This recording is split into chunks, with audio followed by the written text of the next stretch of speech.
Well, hey, and welcome to another episode of Beetle Dustino coming at you again today with yet another video, yet another monthly update video, collection update. Wow, I had to really think about that. All right, but this will be my March collection update. We're in the first few days of April here, so I thought I'd get my March collection update out.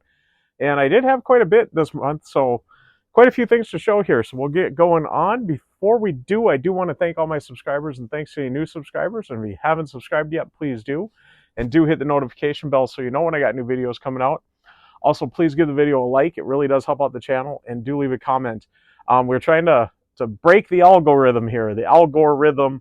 There we go. We'll get the algorithm going. He's dancing, drumming in the corner there. All right. And yeah, just help YouTube get the video out there for more people to see. But let's get on with this next video here. Wow, what was that, an English word or sentence there? I don't know. I never could pass English, so that's why I speak like I speak. All right, well, let's get on with the video. Here's the intro. So yeah, we are doing another monthly collection update video here, and I did have a few things this month, a little inspiration, and we are having another beer for this one. This is Bale Breaker Brewing Company. It's out of Washington somewhere. Can't remember exactly where. Now my cousin brought these for me all the way from Washington out to Minnesota, actually, where she delivered them to me, even though I'm sitting here in North Dakota. Yeah, this is Top Cutter IPA. I believe this is fresh cut hops right off of the line there. And there we go. I got my Bemidji Brewing cup here. Cheers. Pretty good IPA. But yeah, let's get going on with this. And I am going to start out. I've been slowly collecting the Stones 70s and up albums. And I really got inspired by Hackney Diamonds and really have been getting into the Stones. I've always loved the Stones. I just never really collected them. I've got the in mono box of theirs. And I'm going to show that here very soon on what's in the box. Hackney Diamonds has just really woke me up to the Stones again, and I just kind of love that they're riding this new wave. But here's kind of my next one in my collection here, and the poor CD is all beat up. I did get this new, but the jewel case was all beat up in the shrink wrap. It's only rock and roll, but I like it. So this originally came out on October 18th, 1974, and this is the most recent reissue of it on CD. Once UME... Universal Music took over their catalog. So this version came out on May 4th, Star Wars Day.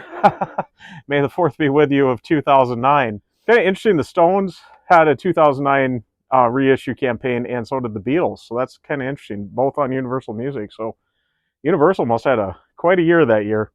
But yeah, there was the front, the back, the spine, and being a CD, I just kind of go this way. I kind of show you the back of the disc, or the cover there, and the disc in there under the tray, which really nothing really to see there. Yeah, there is that one, and I might have another one. Let's find out. Well, yes, in fact, I did get the next one. So the next one we got the Rolling Stones Black and Blue, and this one was originally released on April 23rd of 1976, and this reissue was again on Star Wars Day. May 4th of 2009. And let's just take a look here. So this is and this one is a German pressing. It did have a made in Germany, made in German. Wow. All right. So there's the front, the spine, the back. And we'll show you behind the booklet and the disc. And we will show you behind the tray, but much like the last one, ain't much of anything going on there. All right.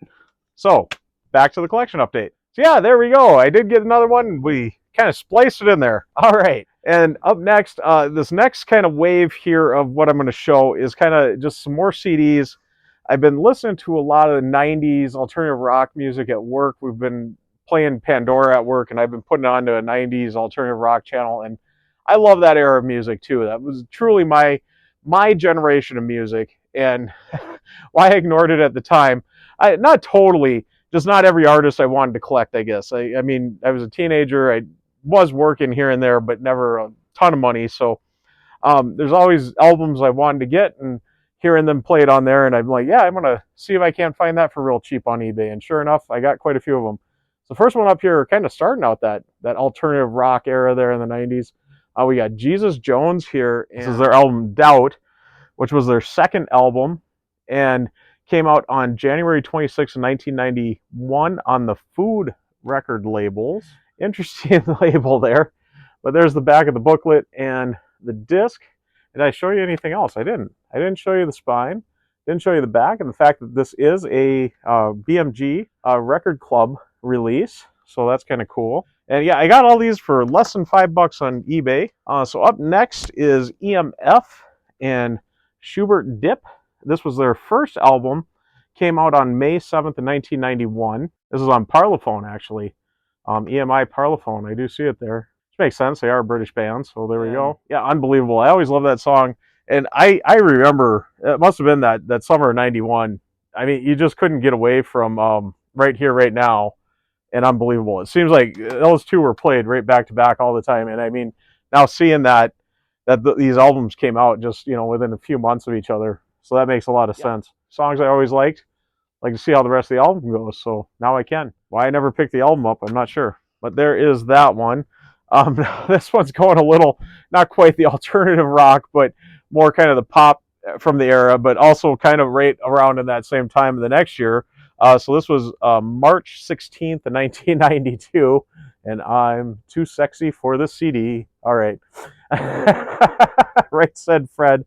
Up, there you go, and there was the cover. Very interesting artwork on the cover. I mean, in the CD era, you didn't have the big. This would be cool on an LP though. Very different. Just font and red and yellow. They always say in marketing that red and yellow is the best colors to use because it makes you think of a stoplight. Yellow to slow down and stop to stop and buy it. So there you go. A little marketing lesson for you today. Speaking of marketing lesson, let's promote that Bemidji Brewing. I'm not paid at all by Bemidji Brewing, and that's actually Bale Breaker Brewing in the cup there. Up next, though, the band that played my prom that I didn't go to. Yes, they actually played my prom, and there is a live album live from my prom that I didn't go to by Soul Asylum. And like I said, I've been hearing a lot of this. I love this group. I've got a few of their albums. I, for some reason, never got probably their biggest album here, which is Grave Dancers Union, and I hope YouTube doesn't get angry at that. If it does, I'll blur it out, whatever. Yeah, there we go. Cool, it's got the hype sticker on there, too. I don't know, a lot of CDs did come with the hype sticker right on the jewel case, not on the shrink wrap, so I guess that's pretty cool that the jewel case has lasted that long. This is on the Columbia label, and very cool, they do got an actual, Columbia label on the disc. I always say, it's not quite the traditional, LP labels, but I always love when CDs recreate the old LP labels. I think those are my favorite CD labels when they redo the old LP labels. So let's see, that was October 6th, 1992. I can't remember if I said that. I got so excited about talking about the band that played my prom, and I didn't go on to the next part there. But up next, now we're getting a little into the 2000s, and I think it's so funny. I got a story with this one here. I love having stories with it, but this would be Fountains of Wayne, though, and Welcome Interstate Travelers. There we go. I shouldn't be reading. I knew that. If I wouldn't have read it, I would have had that even better. This is on S-Curve Virgin label. And Fountains of Wayne, it's such funny. I mean, I think everybody knows Stacy's mom. And that's really what I know them for. And I really want to get exploring them into something more deeper because Matthew Stree has really turned me on to power pop. I guess I've always been aware of power pop because I've listened to a lot of it, but I never realized how specific of a genre it was. And, Fountains of Wayne and this album in particular, Welcome Interstate Travelers, is considered one of the best power pop albums ever. And I've always known them as Stacy's mom, and I mean, it's just such the song and the video, it's just such a kind of a goofy song. You wouldn't think of it being that important to a music genre, that's what it is. But there was the front, the back, the spine. Really kind of getting off track here. This originally came out on June 10th of 2003. There's the disc. And under the tray there, this one we do actually got something under the tray. Yeah, I remember when Stacy's Mom came out. So this is before streaming, before any of that. You could, there was LimeWire and all that stuff, and you could go download and stuff like that, but it took forever to do and all that. But that was kind of your quicker way to get music. And I know I did probably download this off of LimeWire. Me and my buddy listen to it all the time. And I remember there was one night he's telling me all about this. He's like, Chawa. He always called me Chawa. He's like, you got to hear this new song. It's great. It's got a great video too. I had another buddy I worked with that had told me all about the video. He came and graphically described it to me one day. And they were telling me how great this song was. And I had never heard it because I never listened to the radio at the time. I always had my CDs in or whatever. Never listened to the radio. I remember one night he picked me up, me and this one buddy, we'd just drive around. I mean, young kids, college age kids, and living in North Dakota too, I suppose. Him and I, we'd just drive around and talk. That was all the time. And I suppose gas was a lot cheaper back then too. So him and I would just drive around talking. He comes and picks me up one night. What are you doing tonight? And I'm like, nothing. He's like, come on, let's go for a ride. And we just went out and drove around and talked. And he's like, we got to sit and we got to listen. It's top 40 radio. So we're going to listen to the radio all night. You got to hear Stacy's Mom before the night's over. And we drove around all night. And he's like, they play it like it seems like every third song. So we're going to hear it in no time. Drove around. I don't know how many times we drove around our little town and never heard the damn song. We're almost giving up. We're driving through the University of North Dakota campus on the main University Avenue there. We're in front of the student union even. All of a sudden, he heard the first couple of notes. He's like, oh, it's on. He pulls over just so we can sit and listen to it. This is what we had to do. So if there's anybody younger watching this, I don't think my demographic is that much younger, but I think you guys are all older, so you probably know the struggle. But any younger ones listening to it, this is how you had to listen to music back in the day. Before you'd go out and buy the album or whatever, you had to sit and wait for it to come on the radio or come on MTV or whatever. And we spent a whole night wasting gas just driving around town until finally it played. And I mean, he was so excited he had to pull over for it. I remember we pulled into like where the city buses stop to go into the student union. And he was a student senator, so I guess if they talk, he would talk about it because he had power. I don't know, but yeah, I still remember that night. I remember that song. First time I ever heard it, he gets over. He's like, so "What'd you think?" Because they'd been hyping it up to me so much, you'd almost think, "Oh, it's gonna suck," And no, I looked at him like, "That was friggin' awesome." Not long after that, I was watching MTV one night. The video came on too, so my other buddy, I got to see the video too. But yeah, like I said, I got such a story with this group and this album, or at least the big song from the album. And like I said too, I've never thought of it as anything but kind of a joke. It is a good song. Really, when you do break it down, it is a great pop song. But I've never thought of it as anything more than a laugh. Especially my story I got with it there, that it is just nothing more than like kind of a laugh. But the fact that this album is considered one of the best power pop albums is just amazing. And now I get to finally experience it. I'm really glad about that. So there we go.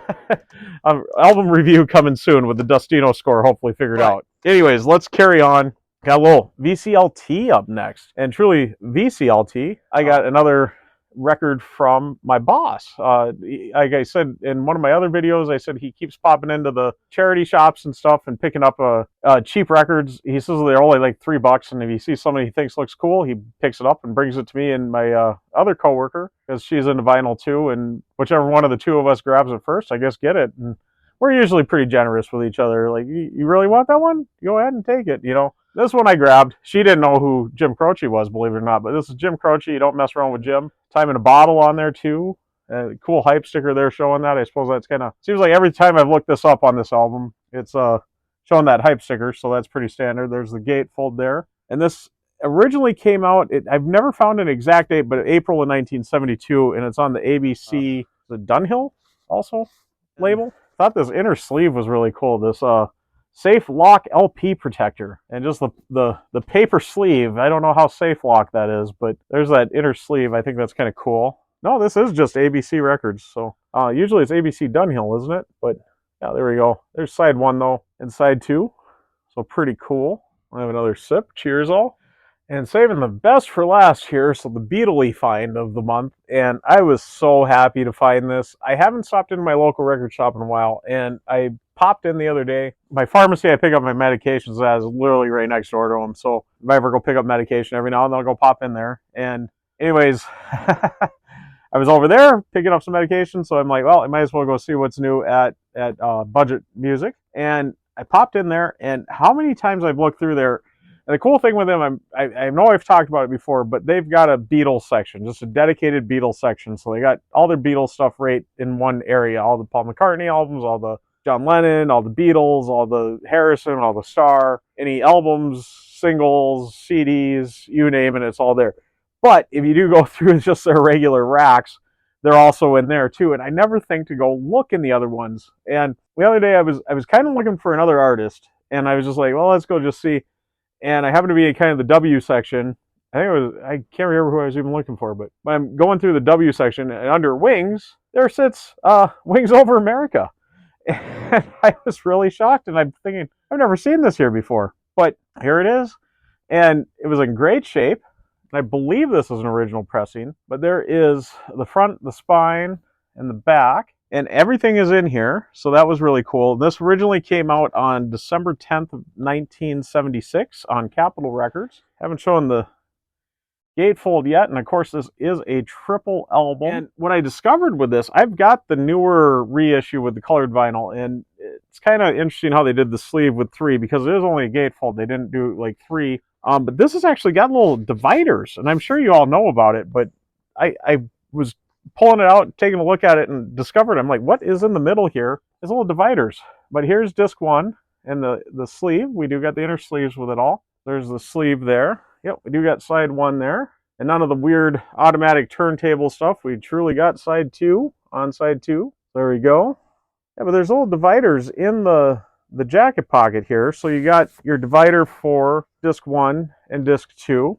And everything's still nicely intact here. Hopefully I'm not going to tear it trying to show it to you, but there you can see the little divider there. I thought that was really cool, because I've never seen that before. But yeah, there we go. Really interesting on how they package this up. Here's disc 2 though, the inner sleeve. There's the front and the back. And yep, like I said, we got it truly in the right order. So there's side 3 and side 4. And then disc 3, there's the inner sleeve. What a fantastic live album this is. I know I'm a huge Paul McCartney fan, but I really think it's one of the best live albums I've heard. And I'm not putting that lightly at all. I really do think it is. Yeah, here's side 5 though, and then side 6. Of course, we got the other divider on the other side, because there is yet a 4th item with it, and that would be the poster. So really cool that everything got its own little pocket, even though there's only really 2 pockets. Yeah, this did come with the poster, and the poster was included with my copy even. Little beat up, I mean, but it's older than me, so I know how beat up I feel. So I'd imagine this poster's got to feel a little beat up. There is the one side and a cool double-sided poster. Suppose we got a triple album, and we got to at least have a double poster, right? So there we go. And we'll get that put away in its own private little pocket in its LP jacket here. But very cool. I've been really impressed with how cool this packaging was on this one all the way back in the day. And the new reissue, they didn't do that with. So why? I don't know. So cool though. All right. Well, there was my March collection update and all my little add-ins there. if they came or not, I don't know. Let's see. But anyways, I am going to get wrapping up. I do want to once again thank all my subscribers, and thanks to any new subscribers. And if you haven't subscribed yet, please do. And do hit the notification bell so you know when I got new videos coming out. Also, please give the video a like. Like I always say, if you stuck around to this point, you must like it. So please give it a like. And do leave a comment. I love having a discussion with everybody. Let me know your thoughts on these albums. Do you have any of them? Do you wish you collected them back in the 90s? Or have you collected them back in the 90s and had it forever or whatever? Let's fight those algorithms and get my video out there. So any engagement, I really appreciate the likes, the comments, whatnot. It really helps out the video. But I am going to get signing out totally. I am Beetle Dustino, signing out.